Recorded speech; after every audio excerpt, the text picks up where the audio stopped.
لی 11ویں، بہت منا لی، زندگیاں گزار دی ہیں 11ویں کرتے کرتے، عمل کب کریں گے؟ کب آئیں گے ہم عمل کے راستے پر؟ کیا اب بھی دل نہیں بھرا خالی خولی نعروں سے؟ اب بھی دل نہیں بھرا؟ ایک سبزی آپ 10 دن تک کھائیں، اس کے بعد پوری زندگی اس سبزی کو منہ نہیں لگائیں گے تنگ آنے کی وجہ سے، یا خالی خولی نعرے لگاتے زندگیاں گزر گئیں، کیا اب تک یہ منہ تک نہیں آئے؟ اب تک ان سے دل نہیں بھرا؟ کیا کچھ نیا کرنے کا جذبہ دل میں ہو؟ اب کچھ نیا جوش پیدا ہو کہ یار اس بار 11ویں اس طرح منائیں گے کہ حضور غوث اعظم کی سیرت پہ عمل کریں گے، اس بار 11ویں اس طرح منائیں گے کہ حضور غوث اعظم کی جو تعلیمات ہیں انہیں اپنائیں گے۔ اگر یہ جذبہ نہیں ہے نا تو پھر آپ کی 11ویں کرنے کا، ہمارا یہ 11ویں کی محفلیں سجانے کا قطعاً کوئی فائدہ نہیں، قطعاً کوئی فائدہ نہیں ہے۔ خالی خولی نعرے، ہم حضور غوث اعظم کو دھوکہ دے رہے ہیں۔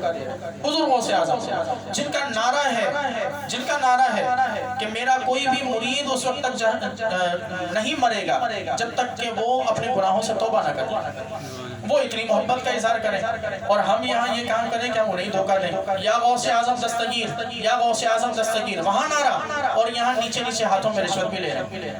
ادھر یا غوث اعظم ہماری بگڑی بنا دو، اور ادھر ہم سود کا لین دین بھی کر رہے ہیں۔ ادھر یا رسول اللہ انظر حالنا، ادھر حال اپنا ہم نے خود نے زنا میں، فحاشی اور یعنی میں برباد کیا ہوا۔ یہ زندگیاں نہیں ہیں۔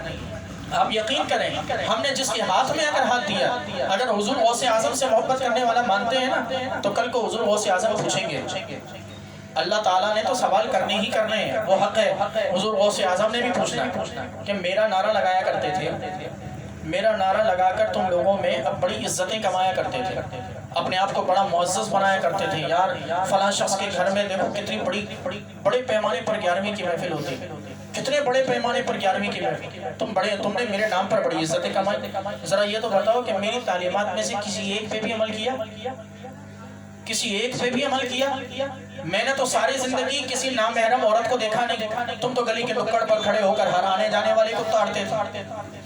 تو یہ حضور غوث اعظم ہم سے پوچھیں گے کہ میں نے تو زندگی میں کبھی جھوٹ نہیں بولا، تم نے پیدا ہونے سے لے کر مرتے دم تک کبھی سچ نہیں بولا، میں نے کبھی اللہ کی عبادت نہیں چھوڑی، تم نے غلطی سے اگر کبھی نماز پڑھی تو جمعے اور عید کے علاوہ کوئی پڑھی نہیں، میں نے ہمیشہ عشاء کے وضو سے 40 سال کی، تو وہ روایت ہے نا جو ہمیں کسی نے بتائی کہ 40 سال تک میں حضور غوث اعظم کی صحبت میں رہا تو میں نے دیکھا کہ آپ نے 40 سال تک عشاء کے وضو سے فجر کی نماز پڑھی، یہ تو کوئی رہا تو ہمیں پتہ چلا، وگرنہ تو ہمارا تو یقین ہے کہ انہوں نے تو ساری زندگی عشاء کے وضو سے فجر کی نمازیں پڑھی ہوں، یا ہم فجر کی عشاء کے وضو سے فجر تو دور کی بات ہے، فجر کی نماز ہی سرے سے غائب، فجر کی نماز ہی سرے سے غائب۔ اور ہمارا نوجوان طبقہ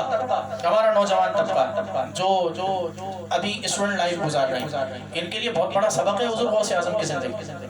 یاد رکھیں، ماں نے سب سے پہلا سبق کیا دیا تھا؟ جھوٹ نہیں بولنا، جھوٹ نہیں بولنا۔ وہ ایک سبق تھا جس پر حضور غوث اعظم ساری زندگی کاربند رہے، اللہ نے اتنا بڑا مقام عطا کر دیا، اتنا بڑا مقام عطا کر دیا۔ آپ اگر چاہتے ہیں نا کہ آپ اپنی زندگی میں کامیاب ہوں، آپ اگر چاہتے ہیں کہ زندگی میں کامیاب ہوں، تو پھر آپ پر لازم ہے کہ سچ بولیں، لازم ہے کہ سچ بولیں، ورنہ علم کی برکتیں نہیں ملے گی، علم کی برکتیں نہیں ملے گی۔ ایک شخص عالم بن جائے، ایک شخص عالم دین بن جائے، 10 سال مدرسے کی خاک چھانتا رہے، 10 سال کے بعد سر پر دستار اور پگڑی رکھ کر باہر آ کر کھڑا ہو اور اپنے آپ کو عالم دین کہلائے، لیکن اگر وہ جھوٹ بولتا ہوگا نا تو پھر اس کی زندگی میں کبھی بھی علم کی برکتیں نہیں آئیں گی، وہ دنیا میں بھی رسوا ہوگا، آخرت میں بھی رسوا ہوگا۔ شرط یہ ہے تمام تر علوم کی، آپ کسی بھی سبجیکٹ کو پسند کرتے ہیں، آپ آگے چل کر عالم دین بنیں، یا آگے چل کر آپ انجینئر بنیں، یا آگے چل کر آپ بینکر بنیں، آپ کچھ بھی بنیں یا اپنا کوئی بزنس کریں، آپ کچھ بھی کریں، یاد رکھیں ہر فیلڈ کی برکت سچائی سے وابستہ ہے، ہر فیلڈ کی برکت سچائی سے وابستہ۔ آپ تمام جتنے نوجوان اور چھوٹے بچے جتنے بیٹھے ہیں، میں ان سے بات کر رہا ہوں، آپ جو اپنی ساری سال کی محنت جو کرتے ہیں نا کہ زیادہ مارکس لیں، زیادہ مارکس لیں، یہ زیادہ مارکس آپ کو رب خود عطا کر دے گا اگر سچ بولنا شروع کر دیں، اگر سچ بولنا شروع کر دیں۔ پتہ ہے کیوں؟ آپ رات کو نہیں پڑھیں گے، صبح کلاس میں جائیں گے تو جھوٹ بولیں گے، تو اس جھوٹ سے بچنے کے لیے رات کو پڑھنا پڑے گا۔ آپ نے چیٹنگ کی ہوگی، چیٹنگ کریں گے، چیٹنگ کے آسرے پر جائیں گے یا چیٹنگ کریں گے، وہاں آپ سے پوچھا جائے گا تو آپ جھوٹ بولیں گے ہم نے نہیں کی، اس جھوٹ سے بچنے کے لیے آپ کو چیٹنگ سے بچنا پڑے گا۔ حضور سرور دو عالم علیہ السلام کی بارگاہ میں ایک شخص آیا، کہنے لگا یا رسول اللہ میں کلمہ پڑھنے کو تیار ہوں، کلمہ پڑھنے کو تیار ہوں لیکن ایک شرط ہے. کہا کیا شرط ہے؟ میں گناہ سارے کروں گا. کلمہ بھی پڑھ رہا ہوں، مسلمان بھی ہوں گا، لیکن اس کے ساتھ میں گناہ بھی سارے کروں گا. حضور نے فرمایا کہ ٹھیک ہے لیکن میری بھی ایک شرط ہے. کہا کہ کیا؟ حضور نے ارشاد فرمایا کہ میری شرط یہ ہے کہ بس صرف سچ بولنا، صرف سچ بولنا، باقی سارے گناہ کرتے رہو، میں جانوں اور رب جانے، تم نے صرف سچ بولنا. اسے آسان لگا کہ میں نے صرف سچ بولنا ہے، باقی تو زنا بھی کرنا ہے، ڈاکہ بھی ڈالنا ہے، چوری بھی کرنی ہے، سب کرنا ہے، ایک سچ ہی تو بولنا ہے. وہ راضی ہو گیا اور راضی ہو کر وہ چل پڑا، کلمہ پڑھا اور چل پڑا. وہاں سے جانے کے بعد اس نے زنا کیا. لوگوں نے پوچھا تو نے زنا کیا؟ اب پھنس گیا. وعدہ حضور سے کر کے آیا ہوں کہ سچ بولوں گا، سچ بولتا ہوں تو پٹتا ہوں. تو اس نے وہیں زنا سے بھی توبہ کر ڈاکہ ڈالا. لوگوں نے پوچھا تو نے ڈاکہ ڈالا؟ پھر پھنس گیا. اگر جھوٹ بولوں گا تو پھر پٹوں گا، اور وعدہ حضور سے کر کے آیا ہوں کہ سچ بولوں گا، وہیں توبہ کر. ڈاکہ بھی چھوٹ گیا.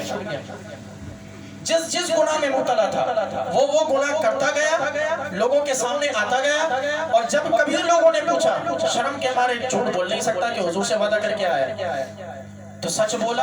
اللہ تبارک و تعالیٰ نے اس کی کردار اور سیرت سے ساری برائیوں کو نکال دیا، ساری برائیوں کو نکال دیا. یہ حضور غوث اعظم کی بنیادی تعلیم ہے، بنیادی تعلیم.